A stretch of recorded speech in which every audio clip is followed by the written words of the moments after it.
தொடர்ந்து தாவேகாவுடைய அடுத்தடுத்த நகர்வு மிக தீவிரமாக நடைபெற்று வருகிறது. அதாவது ஏற்கனவே அவர்கள் இந்திய கம்யூனிஸ்ட் மற்றும் மார்க்சிஸ்ட் கம்யூனிஸ்ட் விசிக என 3 கட்சிகளிடமும் பேசி கிட்டத்தட்ட அவர்கள் சாதகமான முடிவை அவர்கள் பெற்றுவிட்டார்கள். 118 என்பதை அடைந்து விட்டார்கள். ஆனால் இன்னும் அவர்கள் கூடுதல் இடங்கள் தங்களுக்கு ஆதரவாக இருந்தால் சுமூகமாக எந்தவித சிக்கலும் இல்லாமல் 118 என்பது போதுமானதாக இருக்கும்போது 118 என்ற எண்ணிக்கையில் ஒன்று குறைந்தாலும் கூட ஆட்சியில் சிக்கல் ஏற்பட வாய்ப்பு இருக்கிறது. அதனால் கூடுதலாக இன்னும் சில எண்ணிக்கைகள் தங்களுக்கு ஆதரவு இருந்தால் அது அடுத்தடுத்த கட்டங்களில் ஆட்சியை மிக சுமூகமாக நடத்தி செல்வதற்கு ஏதுவாக இருக்கும் என்ற அடிப்படையில் தான் மீண்டும் தமிழக வெற்றி கழகம் இந்திய யூனியன் முஸ்லீம் லீக்கை அணுகுகிறார்கள். அவர்கள் 2 சட்டமன்ற உறுப்பினர்களை தன்வசப்படுத்திருக்கக்கூடிய நிலையில் அவருடைய ஆதரவு தேவை என்ற அடிப்படையில் தான் உங்களோடு கூட்டணியில் பயணித்த இந்திய கம்யூனிஸ்ட் மற்றும் மார்க்சிஸ்ட் கம்யூனிஸ்ட் விசிக காங்கிரஸ் என அனைவரும் தாவேகாவுக்கு ஒருமனதாக ஆதரவு தெரிவித்து விட்டார்கள். அப்படி இருக்கும்போது நீங்களும் எங்களுக்கு ஆதரவு தெரிவிக்க வேண்டும், அவர்களோடு இணைந்து உங்கள் ஆதரவும் எங்களுக்கு தேவை என்ற அடிப்படையில் என்ற கோரிக்கையின்படியே இந்திய கம்யூனிஸ்ட் கட்சி மார்க்சிஸ்ட் கம்யூனிஸ்ட் கட்சி விசிகாவை தொடர்ந்து இந்திய யூனியன் முஸ்லீம் லீக்கையும் தமிழக வெற்றி கழகம் அணுகுகிறார்கள். ஏற்கனவே இந்திய யூனியன் முஸ்லீம் லீக்கை பொறுத்தவரையில் அவர் உறுதியாக ஏற்கனவே தெரிவித்து விட்டார்கள், மீண்டும் தெளிவுபடுத்தி விட்டார்கள்.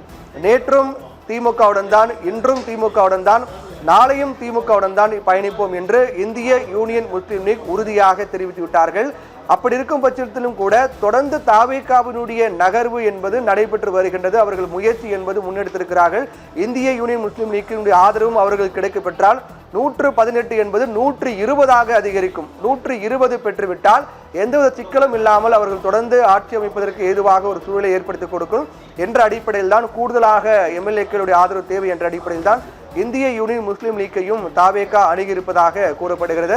அது எந்த அளவுக்கு கை கொடுக்க போகிறது? இந்திய யூனியன் முஸ்லீம் லீக் தாவேகாவுக்கு ஒருவேளை ஆதரவு கொடுப்பார்களா அல்லது அவர்கள் முடிவில் அவர்கள் உறுதியாக இருப்பார்களா என்பது நாம் பொறுத்திருந்தான் பார்க்க வேண்டும்.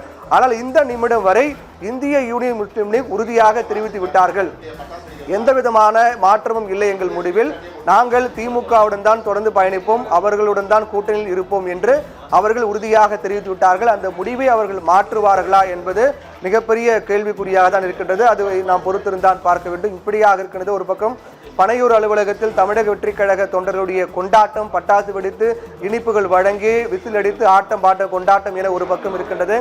மறுபக்கம் விடுதலை சிறுத்தைகள் கட்சியினுடைய தலைவர் திருமாவளவன் இணைய வழியாக ஆலோசனை மேற்கொண்ட நிலையில் தற்போது விசிகாவுடைய உயர்நிலை குழு கூட்டம் தொடங்கி நடைபெற்று வருகிறது.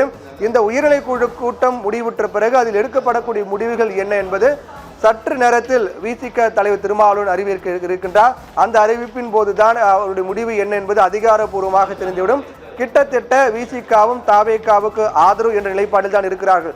ஆனால் இது மிக முக்கியமாக கவனிக்கப்பட வேண்டிய விஷயம் என்னவென்றால், விசிகாவும் கம்யூனிஸ்ட் கட்சிகளைப் போல வெளியிலிருந்து ஆதரவு அமைச்சரவையில் பங்கேற்க மாட்டோம் என்று கூறுவார்களா, அல்லது நாங்கள் நிபந்தனையுடன் தான், அதாவது அமைச்சரவையில் பங்கு, ஆட்சியில் பங்கு, அதிகாரத்தில் பங்கு என்ற நிபந்தனையுடன் தான் ஆதரவு என்று கூறுவார்களா என்பதுதான் மிகப்பெரிய எதிர்பார்ப்பை ஏற்படுத்தி இருக்கின்றது.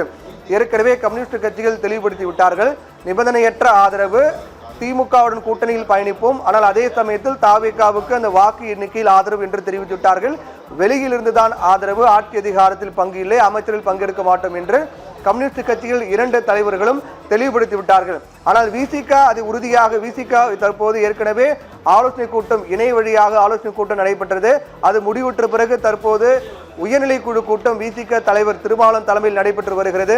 அது முடிவுற்ற பிறகுதான் விசிகாவின் நிலைப்பாடு என்ன, முடிவு என்ன என்பது அதிகாரப்பூர்வமாக அறிவிப்பார்கள். கிட்டத்தட்ட தாவேகாவுக்கு ஆதரவு என்பது உறுதியாகிவிட்டது. ஆனால் கம்யூனிஸ்ட் கட்சிகளை போன்று நிபந்தனையற்ற ஆதரவு, வெளியிலிருந்து ஆதரவு என்று கூறுவார்களா, அல்லது அமைச்சர்கள் பங்கு, அதிகாரத்தில் பங்கு என்ற நிபந்தனையுடன் ஆதரவு தெரிவிக்கின்றோம் என்று கூறுவார்களா என்பதுதான் அடுத்த எதிர்பார்ப்பை ஏற்படுத்தி இருக்கின்றது.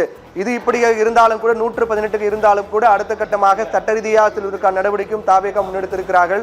உச்சநீதிமன்றத்தில் அவர்கள் மனு தாக்கல் செய்திருக்கிறார்கள். அதே போன்று இந்திய யூனியன் முஸ்லீம் லீக்கையும் அவர்கள் அணுகியிருக்கிறார்கள். 2 எம்எல்ஏக்கள் ஆதரவு நீங்கள் தர வேண்டும், கம்யூனிஸ்ட் கட்சிகளுக்கு போல வெளியிலிருந்து ஆதரவு கொடுங்கள், திமுக கூட்டணி பயணங்கள், ஆனால் வெளியிலிருந்து ஆதரவு கொடுங்கள் என்று அவர்கள் கோரிக்கை வைத்து வருகிறார்கள். இப்படி பல வகையிலும் இந்த நடவடிக்கை என்பது மிக தீவிரமாக நடைபெற்று வருகின்றது. இன்னும் சற்று நேரத்தில் தமிழக பொறுப்பு கவர்னர் அர்லேக்கரை விஜய் சந்திக்க இருக்கின்றார். அப்போது ஆட்சி அமைக்க அழைப்பு விடுக்கின்றார். அதில் மிக முக்கியமான நகர்வுகள் எல்லாம் உள்ளடக்கியதாக பார்க்கப்படுகின்றது. ஏற்கனவே தமிழக வெற்றி கழகத்தினுடைய மிக முக்கியமான நிர்வாகிகள் அனைவருமே கவர்னர் மாளிகை நோக்கி சென்றிருப்பதாக கூறப்படுகிறது.